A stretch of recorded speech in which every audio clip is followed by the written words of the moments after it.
Bonjour et bienvenue dans l'émission de voyance.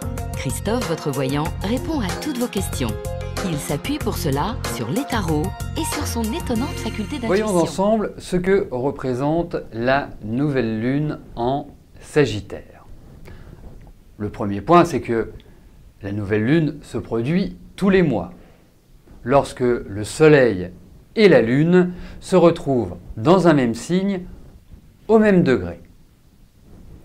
Cette nouvelle lune a lieu en Sagittaire. Le Sagittaire se rapporte à notre expansion, à notre évolution sociale, au voyage. Il peut concerner les démarches officielles, administratives, les lois, les contrats, en fait, les communications d'une manière générale avec ce qui représente une autorité. Regardons les aspects formés par cette nouvelle lune. Cette nouvelle lune est au carré de Neptune et des nœuds lunaires. Un carré est ce qu'on appelle un aspect difficile ou dynamique. Les nœuds lunaires, je vous en ai rarement parlé, les nœuds lunaires sont en quelque sorte, il y en a deux, il y a le nœud nord et le nœud sud.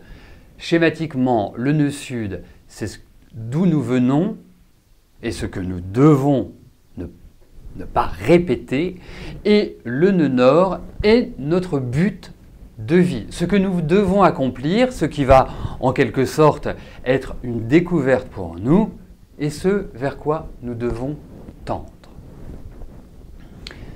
Cette nouvelle lune fait également un trigone à la planète Uranus.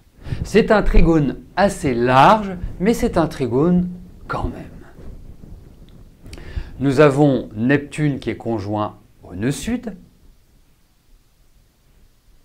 et ce qui crée une certaine confusion dans les idées sans provoquer une réelle adhésion. Uranus est très bien placé. Il est en Bélier et est en bonne relation avec cette nouvelle lune et Saturne, et au demeurant Mercure. C'est un moment idéal pour exprimer notre individualité, notre émancipation. Alors, regardons dans la globalité. Nous avons parlé de philosophie, nous avons parlé d'idées, nous avons parlé de concepts, nous avons parlé de croissance, d'expansion. Donc au niveau des idées, elles peuvent avoir tendance à se durcir. Les réflexions peuvent manquer également de souplesse et peuvent entraîner une intolérance.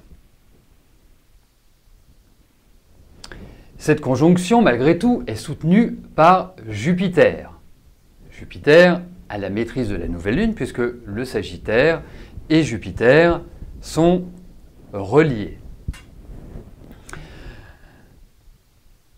Avec Uranus en Bélier, on peut s'attendre, en tout cas on peut espérer, que les idées réactionnaires ou les discours fermés, les carcans, les préjugés, les jugements hâtifs, eh bien, devront quelque part s'estomper et disparaître. Il faut voir une chose, c'est que faisons un point sur l'aspect politique, puisque en ce moment c'est un peu l'ébullition politique.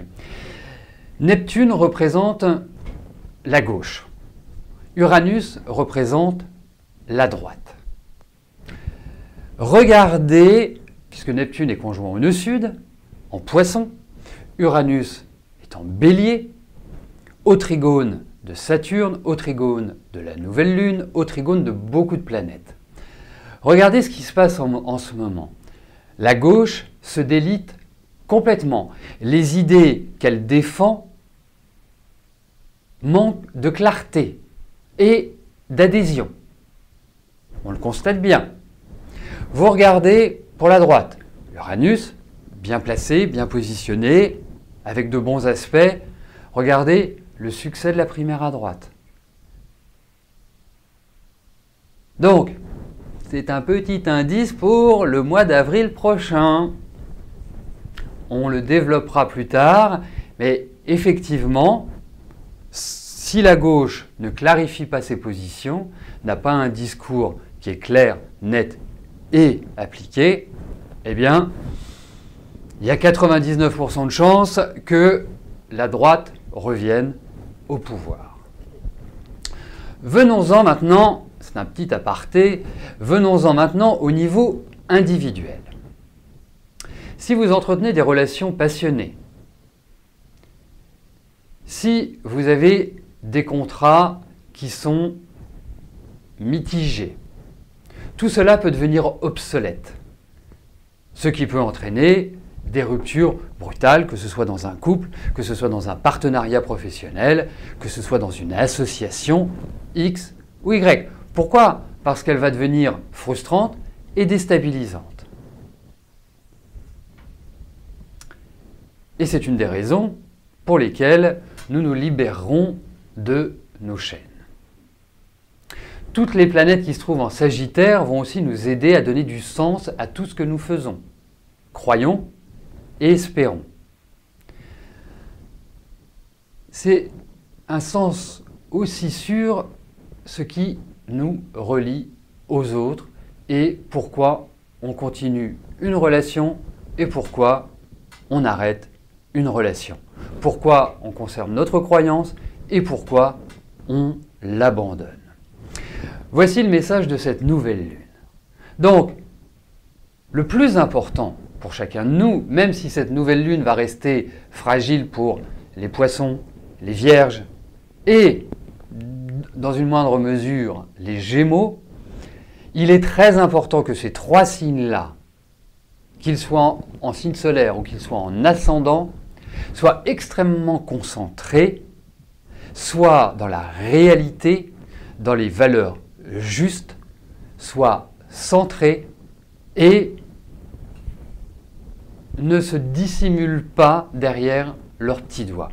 Il faut être très pragmatique avec cette nouvelle lune, il faut être factuel et surtout ne pas se concentrer sur des points de détail. C'est avancer, concrétiser, dynamiser. C'est vraiment les trois mots-clés de cette nouvelle lune.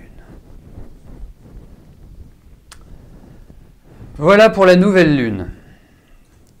Donc, elle a eu lieu hier. C'est une nouvelle lune qui présente des aspects un peu délicats si on évolue dans le brouillard. Après,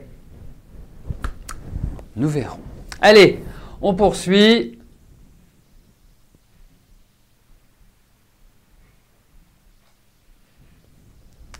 Ah mais c'est clair, je vous en parlerai un autre jour parce que là il est déjà 14h05, mais cette conjonction Neptune-Sud, elle est dramatique pour les idéologies puisqu'elle va accroître de facto l'importance des dogmes. Voilà.